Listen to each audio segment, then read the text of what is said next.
The technology likely to have the greatest impact on the next few decades has arrived. And it's not social media, it's not big data, it's not robotics, it's not even AI.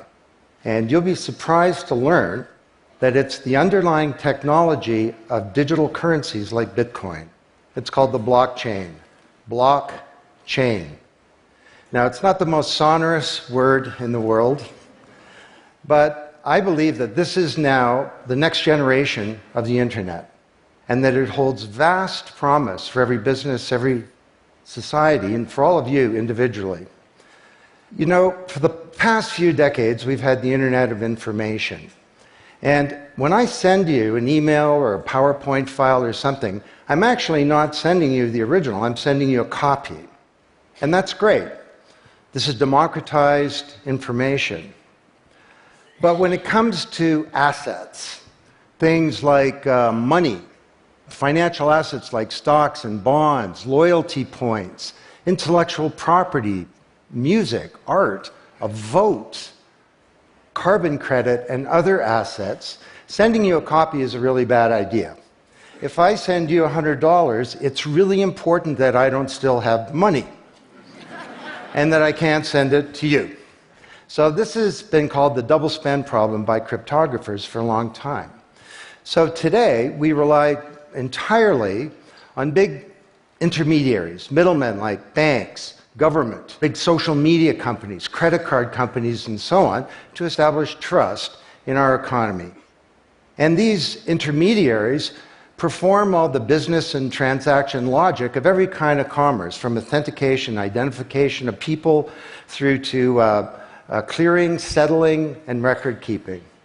And overall, they do a pretty good job, but there are growing problems. To begin, they're centralized. That means that they can be hacked, and increasingly are. And JP Morgan, the US federal government, LinkedIn, Home Depot, and others found that out the hard way. They exclude billions of people from the global economy. For example, people who don't have enough money to have a bank account. They slow things down. It can take a second for an email to go around the world, but it can take days or weeks for money to move through the banking system across the city. And they take a big piece of the action, 10 to 20%, just to send money to another country. They capture our data, and that means that we can't monetize it or use it to better manage our lives.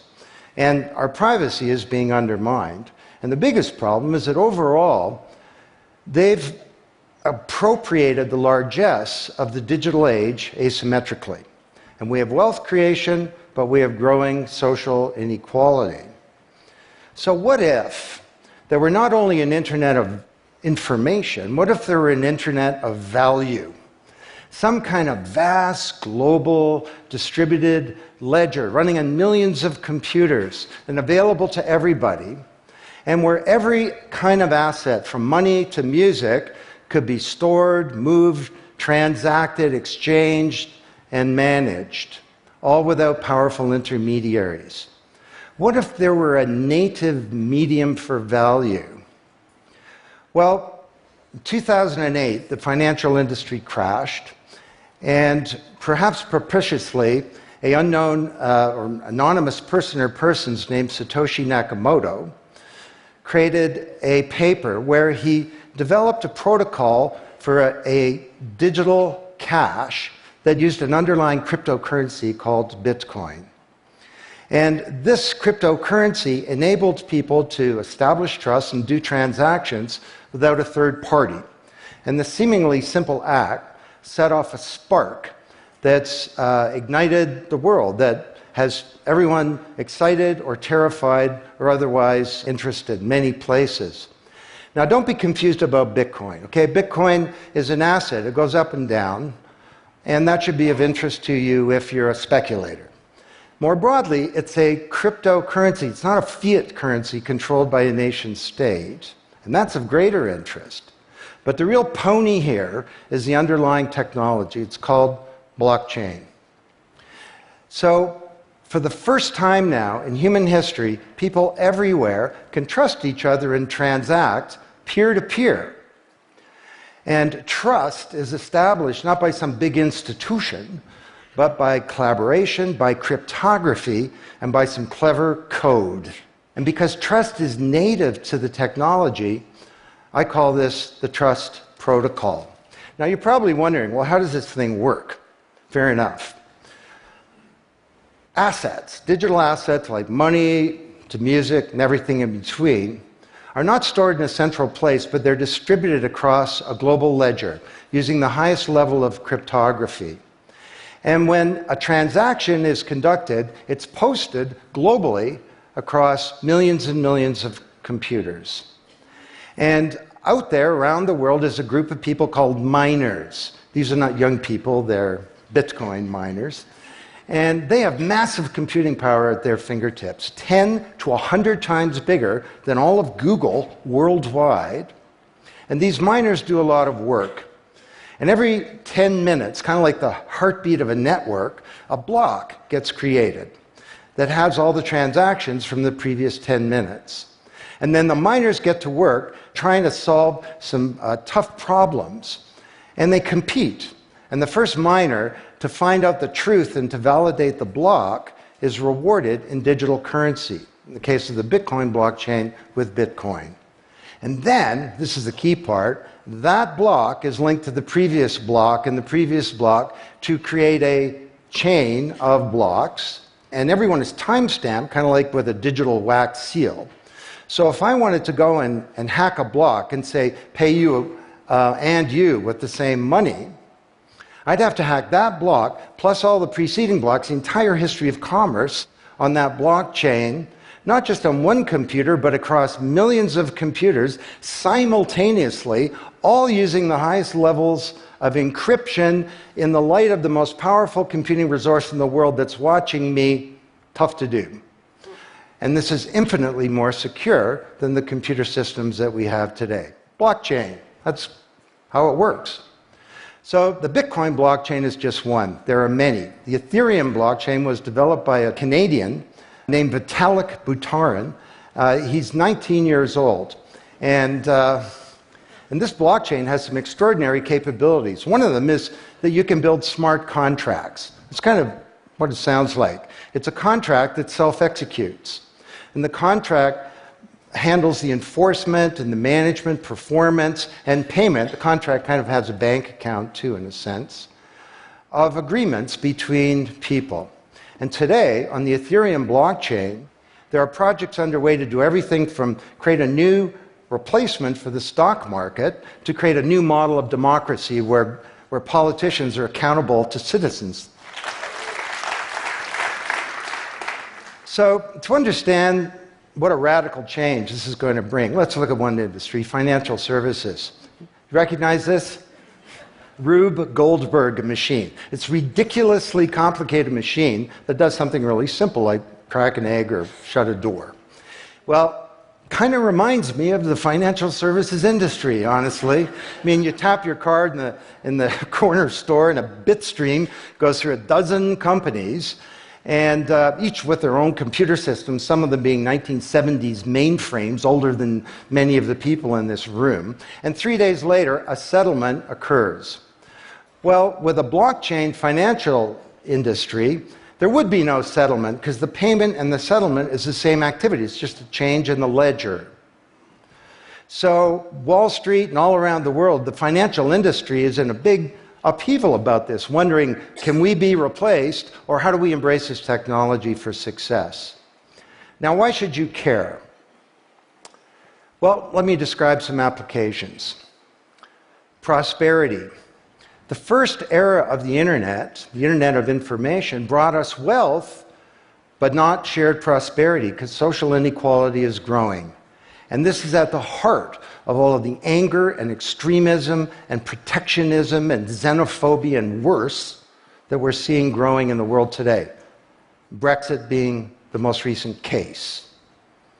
So, could we develop some new approaches to this problem of inequality? Because the only approach today is to redistribute wealth, tax people and spread it around more. Could we pre-distribute wealth? Could we change the way that wealth gets created in the first place by democratizing wealth creation, engaging more people in the economy, and in ensuring that they got fair compensation. Let me describe 5 ways that this can be done. Number 1, did you know that 70% of the people in the world who have land have a tenuous title to it? So you got a little farm in Honduras, some dictator comes to power. He says, I know you got a piece of paper that says you own your farm, but the government computer says my friend owns your farm. This happened on a mass scale in Honduras, and this problem exists everywhere. Hernando de Soto, the great Latin American economist, says this is the number 1 issue in the world in terms of economic mobility, more important than having a bank account. Because if you don't have a valid title to your land, you can't borrow against it, and you can't plan for the future. So today, companies are working with governments to put land titles on a blockchain. And once it's there, this is immutable. You can't hack it. This creates the conditions for prosperity for potentially billions of people.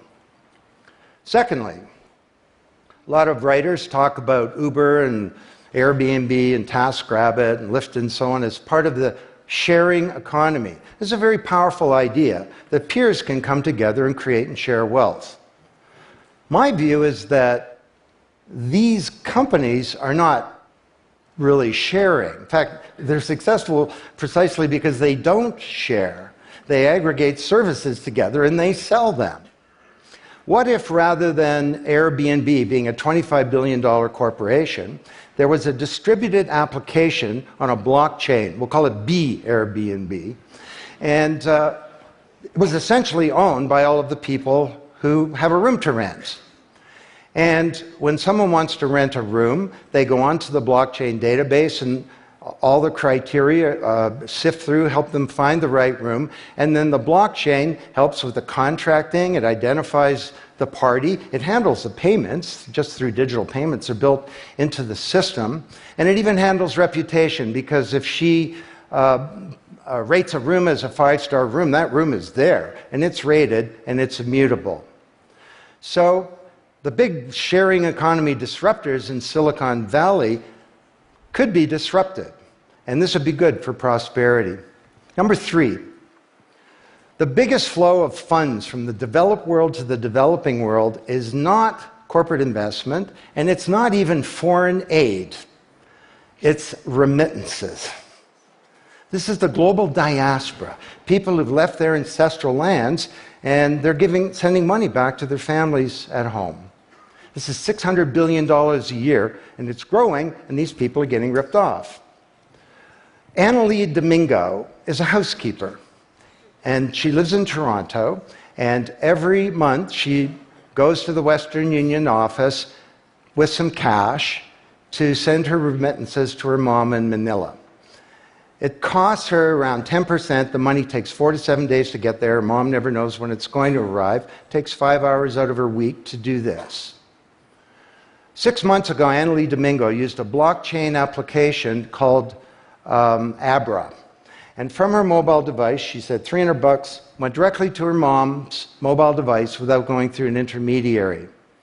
And then her mom looked at her mobile device, and it's kind of like an Uber interface. There's Abra tellers moving around. She clicks on a teller that's a 5-star teller. He's 7 minutes away. The guy shows up at the door, gives her Filipino pesos. She puts them in her wallet. The whole thing took minutes, and it cost her 2%. This is a big opportunity for prosperity. Number 4, the most powerful asset of the digital age is data. And data is really a new asset class, maybe bigger than previous asset classes like land under the agrarian economy or an industrial plant, or even money. And all of you, we create this data. We create this asset. And we leave this trail of digital crumbs behind us as we go throughout life. And these crumbs are collected into a mirror image of you, the virtual you. And the virtual you may know more about you than you do, because you can't remember what you bought a year ago or said a year ago or your exact location a year ago.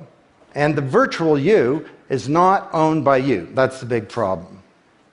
So today there are companies working to create an identity in a black box. The virtual you owned by you. And this black box moves around with you as you travel throughout the world, and it's very, very stingy. It only gives away the shred of information that's required to do something. A lot of transactions, the seller doesn't even need to know who you are. They just need to know that they got paid. And then this avatar is sweeping up all this data and enabling you to monetize it. And this is a wonderful thing, because it can also help us protect our privacy. And privacy is the foundation of a free society. Let's get this asset that we create back under our control, where we can own our own identity and manage it responsibly. Finally,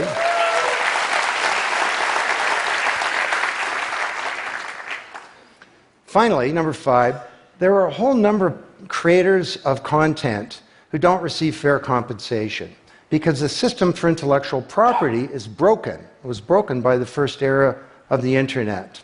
Take music. Musicians are left with crumbs at the end of the whole food chain. You know, if you're a songwriter, 25 years ago you wrote a hit song, it got 1 million singles, you could get royalties of around $45,000. Today you're a songwriter, you write a hit song, it gets 1 million streams, you don't get $45K, you get $36. Enough to buy a nice pizza. So Imogen Heap, the Grammy-winning singer-songwriter, is now putting music on a blockchain ecosystem. She calls it mycelium. And the music has a smart contract surrounding it. And the music protects her intellectual property rights. You want to listen to the song, it's free, or maybe it's a few microcents flow into a digital account. You want to put the song in your movie, that's different, and the IP rights are all specified. You want to make a ringtone, that's different. She describes that the song becomes a business. It's out there on this platform, marketing itself, protecting the rights of the author, and because the song has a payment system, in a sense a bank account, all the money flows back to the artist, and they control the industry rather than these powerful intermediaries. Now this is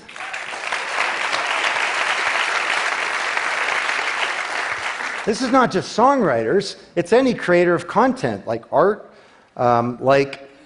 inventions, scientific discoveries, journalists. There are all kinds of people who don't get fair compensation, and with blockchains, they're going to be able to make it rain on the blockchain, and that's a wonderful thing. So these are 5 opportunities out of a dozen to solve one problem, prosperity, which is one of countless problems that blockchains are applicable to. Now, technology doesn't create prosperity, of course, people do. But my case to you is that, once again, the technology genie has escaped from the bottle, and it was summoned by an unknown person or persons at this uncertain time in human history, and it's giving us another kick at the can, another opportunity to rewrite the economic power grid and the old order of things, and to solve some of the world's most difficult problems, if we will it. Thank you.